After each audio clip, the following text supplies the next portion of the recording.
Good morning. I'm Senate Republican leader Mitch McConnell of Kentucky. As Americans across the country prepare to celebrate Thanksgiving this coming week, we're reminded of the many blessings we enjoy as a nation.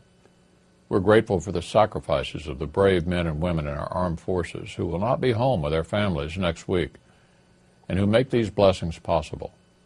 And we're also conscious this Thanksgiving of the many Americans who are struggling with serious hardships, including the many millions of Americans who are struggling to find work.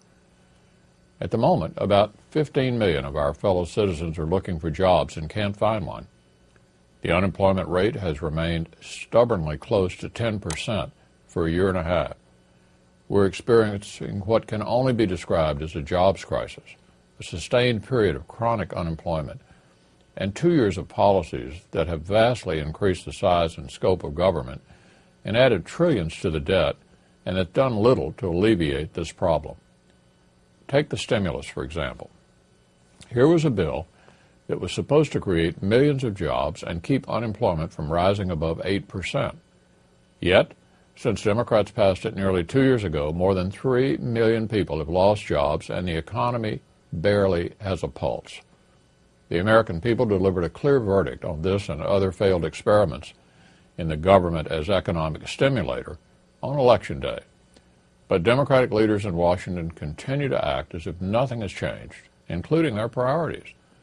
The top priority of most Americans is to create jobs and get the economy moving.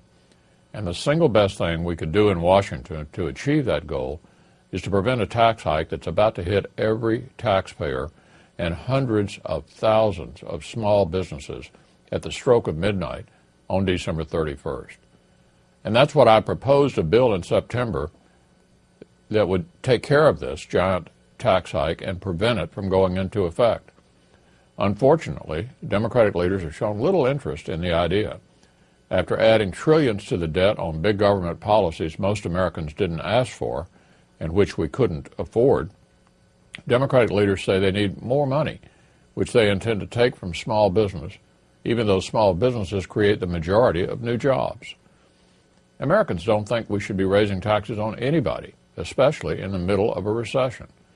But instead of giving Americans what they want, Democratic leaders plan to use the last few days that lawmakers expect to spend in Washington this year focusing on everything except preventing this tax hike, which will cost us even more jobs. Immigration, a repeal of Don't Ask, Don't Tell, a reorganization of the FDA, more environmental regulations. Democrats put all of these things until after the election, along with the most basic task of funding the government. By focusing on them now, and not on legislation to promote job creation and reduce spending, they're showing where their priorities lie. This should be an easy one.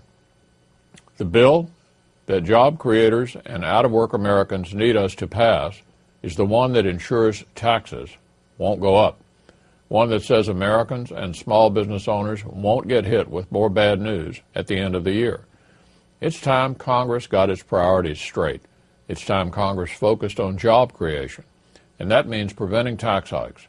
It's time to set aside the political votes and government spending that the administration and Democratic leaders have put above all other priorities for 2 years. Time is running out, but it's not too late for both parties to work together and prevent this massive tax hike from going into effect.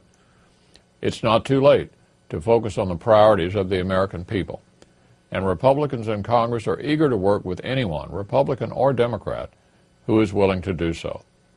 Americans spoke loudly and clearly on Election Day. We owe it to them to show we heard them, to work together to get this done.